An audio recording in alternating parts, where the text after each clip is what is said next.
Good morning সবাইকে। দেখো guys, আজকে আমি কি পেয়েছি। আমি রাস্তায় যাচ্ছিলাম, তখন দেখি বাচ্চাটা ওখানে পড়ে আছে।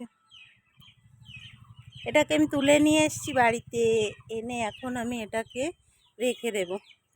ওকে আমি মধুও খেতে দিয়েছি, বাট খাবে কিনা জানি না। তো গাইস দেখো, আমি আরও পাখি পুষি বাড়িতে, তো একে নিয়ে আমি ওদের সঙ্গে রেখে দেব। জানি না কি হবে, বাঁচবে কি না মরবে সঠিক বলতে পারছি না। তো গাইস দেখো, এই যে আমাদের আরো পাখি আছে, এখানে একে আমি রেখে দেব।